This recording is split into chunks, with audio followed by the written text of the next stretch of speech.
자, 여러분들도 전도를 하시잖아요. 그죠? 전도합니다. 전도를 하다 보면은 자신들의 생각과 지식만을 가지고 구원에 대해서 말하는 그런 많은 사람들을 우리가 이제 보게 됩니다. 구원에 대한 정확한 성경적인 지식을 알고 있는 우리는 자신들의 지식과 그리고 상상만으로 말하는 그 내용들이 어떨 때는 화도 나고 또 어떨 때는 안타까울 때도 있습니다. 그리고 헛웃음이 나올 때도 있습니다. 제가 한때 누구나 보면 전도하자고 마음먹고 전도할 때가 있었어요. 근데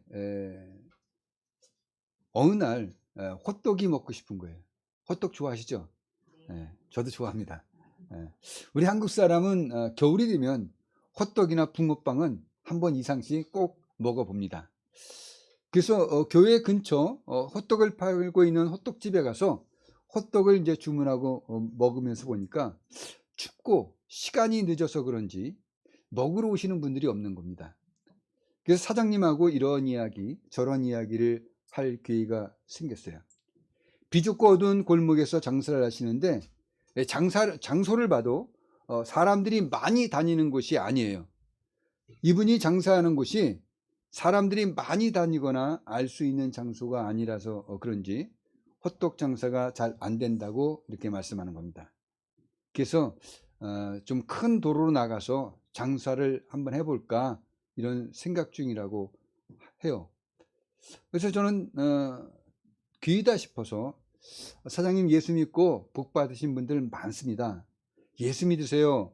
하나님은 영생의 복도 주시지만은 이 세상에서 우리가 살아갈 때 필요한 물질의 복도 주시고 그리고 삶의 평안도 주시고 문제를 극복해 나갈 수 있는 힘과 능력도 주시는 분이십니다. 이렇게 말씀을 드렸습니다. 그랬더니 이분이 하시는 말이 교회에 나오라고 하는 말을 많이 들었습니다. 근데 지금은 내가 똑바로 살지 못해서요. 아직은 교회에 나가는데 부족한 게 많아서 부끄럽습니다. 예전에는 나쁜 일도 하며 살았지만은 이제는 선한 일을 하는 좋은 사람이 되어보려고 노력하고 있어요. 그러나 구원받기에는 아직 부끄럽습니다. 내가 이제 됐다고 생각하면은 그때 나가보려고 합니다. 이런 말을 하시는 거예요. 제가 깜짝 놀랐습니다. 뭔가 예수님과 구원에 대해서 그리고 선에 대해서 들었어요. 알고는 있는 것 같습니다. 그리고 들은 지식을 자신이 생각하는 것을 기준으로 삼아서 이해해서 알고 있기 때문에 자신의 방법대로 열심을 내지만은 올바른 지식을 따르는 것은 아니었습니다. 이분이 다른 장소로 가서 장사를 하게 됐는지 이제 그 이후로는 만나보지를 못했습니다. 자, 우리가 선을 행하고 의로운 일들에 참여하는 것은 지극히 마땅한 것입니다.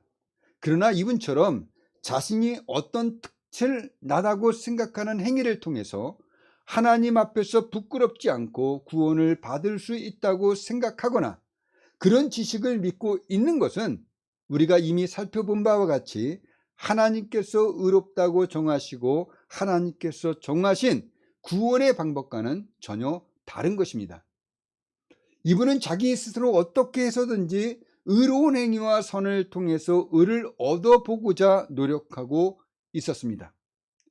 그리고 자신이 내가 구원을 받을 만큼 의롭고 선한 일을 했다고 자신이 스스로 인정할 만한 그 생활을 했다면 그때 교회에 나와서 하나님 나의 의와 나의 선한 행위를 보십시오. 내가 구원받을 만한 일을 했습니다. 이렇게 말하면서 하나님께 예배를 드리겠다라고 이렇게 말하고 있는 것입니다. 그렇다면 이분이 교회에 나오는 날은 언제라고 생각하십니까? 우리가 배운 바대로 적용하면 이분이 교회에 나오는 시간은 십계명을 단 하나도 마음과 생각으로나 행위로나 여기지도 않고 다 지켰고 또 지킬 수 있다고 자신이 스스로 인정하는 때일 겁니다. 그러니 이분이 살아생전에 교회에 나와서 하나님께 자신이 의롭다고 하거나 스스로를 구원했다고 하면서 떳떳하게 예배를 드릴 수 있는 일은 아마도 없을 것입니다. 오늘 본문 말씀 중에 5절에서 7절 말씀을 제가 읽어보겠습니다. 모세가 기록하되 율법으로 말미암는 의를 행하는 사람은 그 의로 살리라 하였거니와 믿음으로 말미암는 의는 이같이 말하되 내 마음에 누가 하늘에 올라가겠느냐 하지 말라 하니 올라가겠느냐 함은 그리스도를 모셔 내리려는 것이요 혹은 누가 무저갱에 내려가겠느냐 하지 말라 하니 내려가겠느냐 함은 그리스도를 죽은 자 가운데서 모셔 올리려는 것이라. 자, 이 말씀을 이해하는 것이 굉장히 어렵습니다. 지금은 이 본문 말씀만 가지고 사도 바울이 왜 이 말씀을 하는지 그 이유에 대해서만 전해드리겠습니다. 자, 율법으로 말미암는 의는 율법으로 완전하게 우리가 행하게 된다면 그 사람은 그의 의로 구원을 받게 됩니다. 생명을 받게 돼요. 그죠? 율법을 100% 완전히 지킨다면 그 사람은 모세가 말한 것처럼 생명을 얻게 되는 겁니다. 이것은 팩트입니다. 자, 그렇다면 율법은 이렇게 말하는 거예요. 의롭다함을 얻어 구원을 받으려면 율법이 요구하는 것을 다 행하라는 것입니다. 여러분들이 율법을 지켜서 스스로 의롭다고 여김을 받고 싶습니까? 그렇다면 율법이 요구하는 것을 100% 다 지켜야 합니다. 100% 율법이 요구하는 행위뿐만 아니라 그 율법의 정신까지 100% 완전하게 지켜야 율법을 지킨 것이 됩니다. 만약에 율법의 하나라도 어기면 율법 전체를 어긴 것이 됩니다. 그러니 하나라도 율법을 어긴 그는 생명을 잃게 됩니다. 그러니 인간이 할 수 없는 이런 율법의 명령을 100% 다 지켜서 율법의 의를 이루려면 굉장한 열심을 내고 영웅적인 정성과 노력을 엄청나게 기울여야 하는 것입니다. 이런 영웅적인 특별한 열심과 정성 그리고 노력하는 모습을 하늘에 올라가기도 하고 무저갱에 내려가기도 한다는 것으로 이렇게 표현하고 있는 것입니다. 근데 어떤 사람이 자신의 노력으로 하늘에 올라가거나 무저갱에 내려갈 수 있는 초자연적인 능력을 가지고 있겠습니까? 없습니다. 그러니 이렇게 율법을 완벽하게 다 지킬 수 있는 영웅은 이 세상에 없다는 것입니다. 그러니 레위기 18장 5절에 너희는 내 규례와 법도를 지켜라. 사람이 이를 행하면 그로 말미암아 살리라. 나는 여호와니라. 이 말씀대로 율법을 완벽하게 다 지켜야 사는 건데 율법을 완벽하게 다 지킬 수 있는 초자연적인 능력을 가진 영웅적인 사람은 없기 때문에 율법을 완벽하게 다 지킨다는 것은 불가능하다는 것을 알려주고자 바울사도가 구약의 신명기 30장 12절에서 14절 말씀을 인용해서 그것을 약간 수정을 거쳐서 본문 8절, 9절, 10절에서 말하는 믿음으로 말미암아 얻게 되는 의에 대해서 설명하고 있는 것입니다. 그러니까 바울사도는 율법을 지키는 방법으로 의에 도달하려는 시도와 믿음으로 말미암아 받게 되는 의를 서로 대조시켜서 율법을 지키는 방법으로 의에 도달하려는 시도는 불가능하다는 것을 말씀하시면서 하나님이 정하신 의, 즉 예수 그리스도를 믿음으로 얻게 되는 생명에 대해서 말씀하고 있다고 오늘 본문 말씀을 이해하시게 되면 됩니다. 자, 사실 많은 사람들은 자신들을 자랑하기 위해서 자신들의 영웅적인 행위, 어떤 특출난 행동을 앞에 내세웁니다. 근데 그런 일들이 매일 100% 완전히 일어나거나 행할 수 있는 것은 아니라는 것입니다. 100개가 완전한 수치라면 실제로는 그 중에 하나라도 완전하게 하지 못합니다. 완전한 척 자랑하는 것뿐입니다. 그리고 완전하지 않은 것은 말하지 않고 숨기고 있거나 거짓말을 하고 있는 거예요. 갈라디아 3장 10절에서는 무릇 율법 행위에 속한 자들은 저주 아래 있나니 기록된 바 누구든지 율법책에 기록된 대로 모든 일을 항상 행하지 아니하는 자는 저주 아래 있는 자라 하였음이라. 이렇게 말씀하고 있습니다. 즉 율법 중에 하나만 어쩌다 지켰다거나 또 자신의 의지와 결심으로 열심을 다해서 지켰다고 의로 인정받는 것이 아니라는 것입니다. 율법은 기록된 대로 모든 일을 항상 행하였을 때만 인정받는 것이지, 그렇지 않다면 다 저주 아래 놓여지게 된다는 것입니다. 그런데 이 세상의 대부분의 사람들은 어쩌다가 한번 이루게 된 그 율법의 행위가 있다면 그 의롭다고 인정받을 만한 한 가지 일을 자신의 인생 전체에서 한 일로 떠버리며 자랑하는 것을 우리는 볼 수가 있습니다. 100개 중에 99개를 잘못하고 하나를 잘했는데 그 하나를 잘했다고 전체를 다 잘한 것으로 단정하는 것이 과연 의롭다고 인정받을 수 있는 일이 되겠습니까? 하나님의 계명은 모든 조항이 매우 중요합니다. 그리고 그 모든 조항이 다 큰 내용들입니다. 그렇기 때문에 하나님의 율법을 어겼다면 다른 율법에 완전했다 할지라도 모든 율법의 요구에 실패한 것이 되어버리는 것입니다. 그러니 하나를 잘하고 모든 것을 잘한 것처럼 화풍을 떠는 그 자체가 자신이 얼마나 부족하고 불완전한 존재이며 그리고 교만함을 드러내고 있는 것인가를 우리가 알 수가 있는 거예요. 중요한 것은 하나님께서 율법을 주신 것은 구원의 방법으로 주신 것이 아니라는 겁니다. 로마 3장 20절 말씀입니다. 그러므로 율법의 행위로 그의 앞에 의롭다 하심을 얻을 육체가 없나니 율법으로는 죄를 깨달음이니라. 율법은 사람이 죄를 범하는 존재라는 것을 알려주고 있는 것입니다.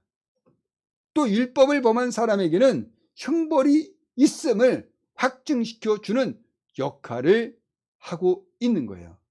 그러니 율법을 가지고 자신에게 죄가 없다고 말하는 사람은 거짓말쟁이입니다. 우리는 이제 의롭다함을 받기 위해서 하늘에 올라가거나 무저갱에 내려가야 하는 영웅적인 행위나 특출난 행동을 할 필요가 없습니다. 그런데 말입니다. 많은 그리스도인들이 자신의 도덕성이 자신이 그리스도인이 됨을 증명하는 것처럼 생각하면서 신앙생활을 하고 있다는 것입니다. 그래서 교회에 출석하고 선하고 도덕적인 자세로 살아가는 것이 그리스도인이 되는 것이라고 여깁니다. 여러분들도 그럴 거예요. 내가 어떤 선한 일을 해서 또 도덕적인 일을 해서 의로운 일을 해서 그러니까 나는 그리스도인이야, 이렇게 생각하신다는 것입니다.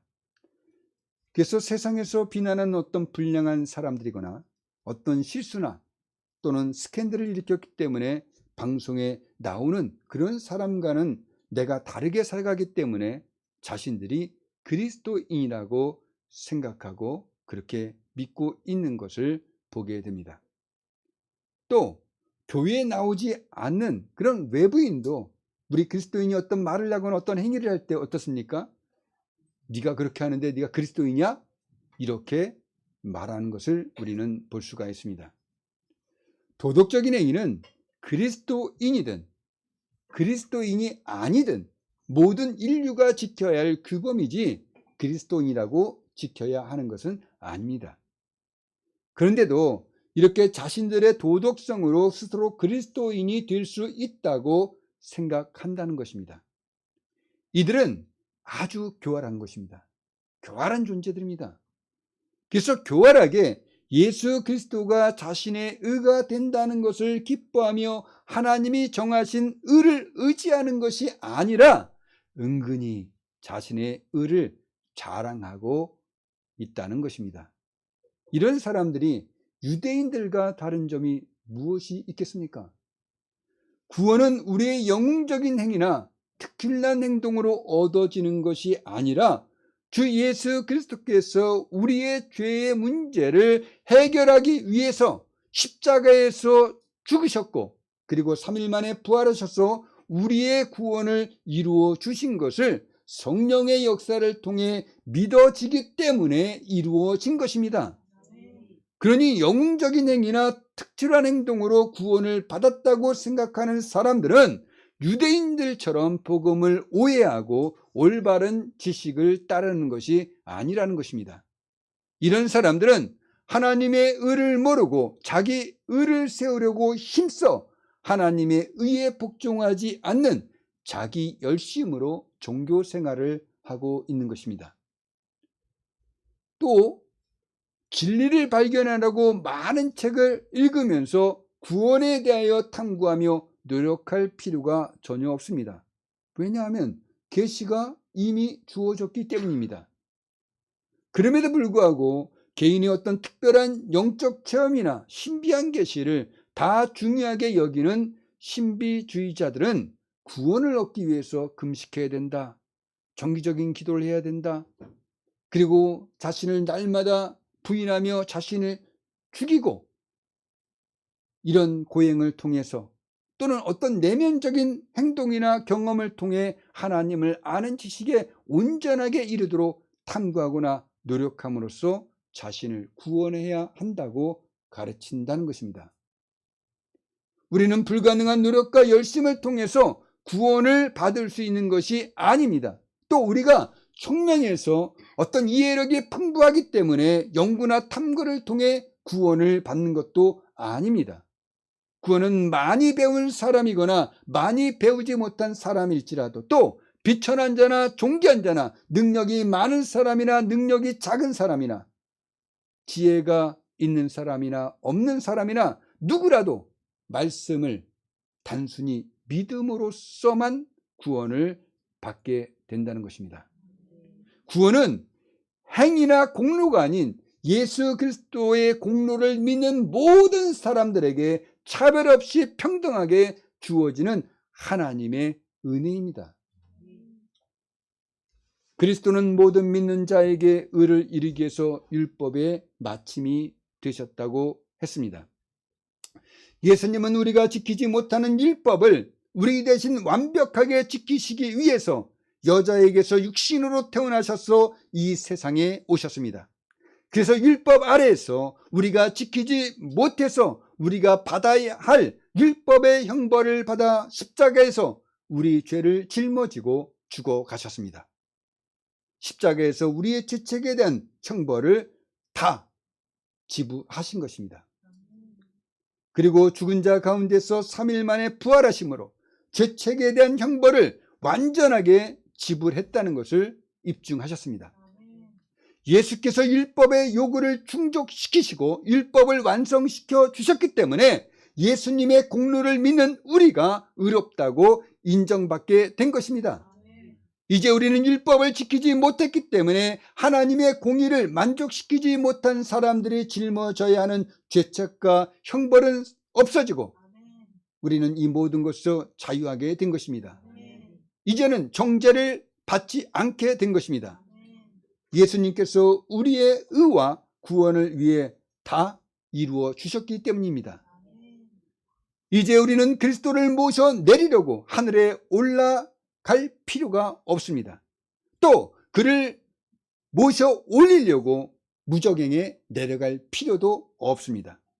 율법을 지키는 방법으로 의에 도달하는 불가능한 영웅적인 시도를 하지 않아도 된다는 것입니다. 이제 우리는 예수를 자신의 그리스도로 믿기만 하면 됩니다. 우리를 의롭다 하시는 하나님이 정하신 의는 예수 그리스도를 믿는 것입니다. 이 믿음으로 우리는 의롭게 되어 생명을 얻게 되었습니다. 예수를 믿어 하나님께 의롭다고 인정받게 된 것입니다. 여러분들이 어떤 사람이었건 간에 또 어떤 힘과 능력이 부족하고 지식과 지혜와 이해력이 부족하고 남들보다 딸리고 사람들이 여러분들을 어떻게 평가하든지 간에 믿는 자가 되십시오. 하나님이 정하신 은은 믿음으로 받게 되는 것입니다. 입으로 예수를 주로 시인하며 하나님께서 그를 죽은 자 가운데서 살리신 것을 마음에 믿으면 의에 이르고 구원을 받는 것입니다. 기도하겠습니다. 하나님,